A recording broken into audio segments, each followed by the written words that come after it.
احمد گاڑی سے اتر کر سامنے سڑک پر لگے پانی کے نلکے سے پانی پی رہا تھا۔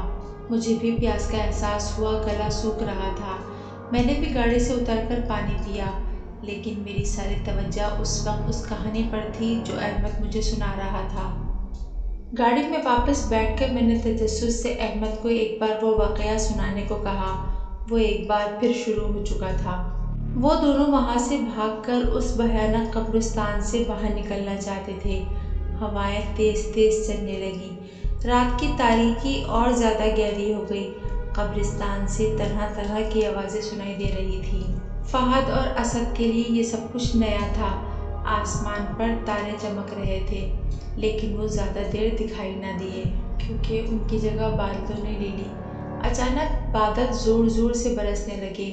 ماحول میں ایک عجیب وحشت چھا گئی، لیکن وہ چلتے رہے کیونکہ ان کی منزل دور تھی، بہت دور۔ انہیں اس قبرستان سے باہر نکلنا تھا، کسی بھی طرح، کسی بھی قیمت پر۔ بارش اور تیز ہو گئی اور ساتھ ہی ساتھ برف باری بھی شروع ہو گئی۔ پھر دیکھتے دیکھتے بارش کے قطرے خون میں تبدیل ہو گئے۔ لگتا ہے قبرستان کو بھی علم ہو گیا کہ وہ دونوں یہاں سے بھاگنا چاہتے ہیں، اس لیے وہ ان کا راستہ روکنے کی کوشش کر رہی ہے۔ چلتے چلتے بہت دیر ہو گئی۔ وہ دونوں بہت آگے آ گئے، لیکن یہ قبرستان تو نہ ختم ہونے والا سلسلہ تھا۔ اچانک ایک قبر پھٹی، اس میں سے ایک سفید جسم نمودار ہوا۔ وہ دونوں ڈرتے ہوئے چلتے رہے اور ساتھ ہی ساتھ درود پاک بھی پڑھتے رہے۔ پھر کچھ آگے جا کر انہیں احساس ہوا کہ ان کے سر پر لاکھوں کالے کبے منڈلا رہے ہیں۔ ان کو اپنا آخری وقت دکھائی دے رہا تھا۔ اب معاملہ حد سے زیادہ سنگین ہو گیا تھا۔ ایسا لگتا تھا یہ سماں بہت بڑا طوفان لے کر آئے گا۔ بھاگ جانا چاہتے ہو تم دونوں؟ موت سے بھی کبھی کوئی بھاگ سکا ہے؟ اور تم لوگوں کو کیا لگتا ہے اس قبرستان سے بھاگنا اتنا آسان ہے؟ یہاں آتا انسان اپنی مرضی سے ہے، لیکن جائے گا ہماری مرضی سے۔ یہ آواز نہ جانے کہاں سے آ رہی تھی، لیکن ان کے دل کی دھڑکن تیز کرنے کے لیے کافی تھی۔ 21ویں صدی کے انسانوں، تم لوگ کیا سمجھتے ہو کہ جن بھوت کچھ نہیں ہوتے؟ اگر تم لوگ یہ سمجھتے ہو تو تم سب سے بڑے بے وقوف ہو۔ ہا ہا ہا ہا۔ پھر آوازیں آنا بند ہو گئیں۔ بارش بھی تھم چکی تھی۔ ماحول ایک دم خاموش تھا، لیکن اکثر خاموشی اپنے اندر ایک بہت بڑا طوفان لیے کھڑی ہوتی ہے۔ بھاگتے بھاگتے اچانک وہ دونوں رک گئے۔ ہر طرف سفید کفن میں ملبوس بدروحیں کھڑی تھیں۔ وہ روحیں بہت بھیانک تھیں۔ ان کے لمبے لمبے دانت منہ سے باہر نکلے ہوئے تھے۔ ان کے منہ سے خون ٹپک رہا تھا اور اوپر آسمان پر کالے کبے منڈلا رہے تھے۔ اچانک ایک بڑے قد والی روح آگے بڑھی ان دونوں کو مارنے کے لیے۔ وہ دونوں پیچھے کی طرف بھاگنا چاہتے تھے، مگر پیچھے بھی وہی بدروحیں تھیں۔ ان لوگوں کے لیے نکلنے کا ہر راستہ بند ہو چکا تھا۔ بڑے قد والی بدروح نے آگے بڑھ کر اسد کو اپنے لمبے ہاتھوں سے اٹھا کر ایک قبر میں ڈال دیا اور کچھ بدروح اسد کا خون پینے لگے۔ فہد چلاتا رہا، مگر انہوں نے اس کی ایک نہ سنی اور تھوڑی ہی دیر میں اسد اپنی جان سے ہاتھ دھو بیٹھا۔ پھر اچانک وہ سب غائب ہو گئے۔ وہاں اس قبرستان میں کوئی نہ تھا۔ فہد اسد کی لاش پر سر رکھ کر رونے لگا۔ کیوں رو رہے ہو فہد؟ اس نے گردن اٹھا کر دیکھا۔ سامنے اسد زندہ کھڑا قہقہے لگا رہا تھا۔ اس نے ایک نظر سامنے پڑی لاش کو دیکھا اور ایک نظر اسد کی روح کو۔ وہ یہ خوفناک منظر دیکھنے کی ہمت نہ کر سکا اور دل کا دورہ پڑنے سے وہیں اسد کی لاش پر گر گیا۔ وہ دونوں دوست اپنی زندگی کی بازی ہار چکے تھے۔ اگلی صبح گاؤں والوں نے ان دونوں کی لاشیں قبرستان میں دیکھی اور آج تک کسی کو پتہ نہیں چل سکا اس بھیانک قبرستان کے اندر ان دونوں کے ساتھ کیا ہوا۔ احمد نے اپنی کہانی ختم کی۔ میں نے بے یقینی کے ساتھ اسے دیکھا اور ایک سوال میرے ذہن میں بجلی کی طرح آیا جو میں نے احمد سے پوچھا، وہ دونوں تو مر گئے تھے، پھر جب کسی کو نہیں پتہ چلا کہ قبرستان کے اندر اس اندھیری رات میں کیا ہوا تھا ان دونوں کے ساتھ، تو تمہیں کیسے پتا؟ ہا ہا ہا۔ ان دونوں نے مجموعی قہقہا لگایا۔ میں نے بیک ویو مرر سے ان دونوں کو دیکھا، کیونکہ وہ اسد میں ہوں اور وہ فہد یہ ہے۔ وہ دونوں ایک بار پھر قہقہے لگانے لگے۔